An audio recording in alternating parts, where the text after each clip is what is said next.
Ce cours traite essentiellement des réseaux informatiques. Prenons quelques minutes pour distinguer ces réseaux numériques des transmissions analogiques qu'ils tendent à remplacer.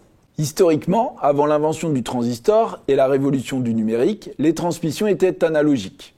Le signal à transmettre était modulé, transmis par des antennes ou via des câbles, pour la téléphonie par exemple, puis démodulé.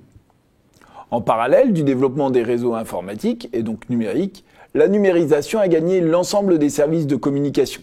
La télévision, en 2005 avec la TNT, la téléphonie, progressivement à partir de l'arrivée de la DSL, en 1999.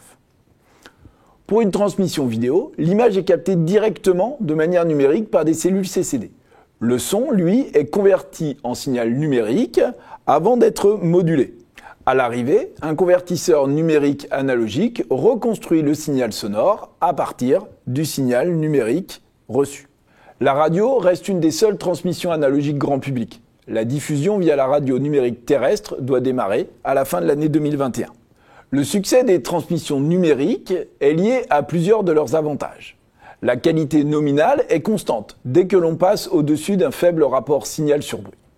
Une augmentation du débit permet alors d'augmenter cette qualité nominale, comme ce fut le cas avec l'arrivée de la télévision haute définition. L'utilisation d'un canal numérique permet de bénéficier des autres technologies numériques développées pour les réseaux informatiques. Internet, ses protocoles et son infrastructure permettent de diffuser dans le monde entier, sur des PC ou sur des smartphones. Le stockage et les mécanismes de réplication de ce stockage assurent la disponibilité des informations partout dans le monde. Le chiffrement garantit la confidentialité et enfin, la compression permet de diminuer les débits nécessaires pour la transmission d'une même quantité d'informations.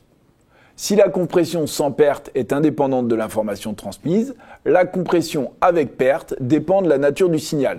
H264 pour la vidéo, MP3 pour le son par exemple.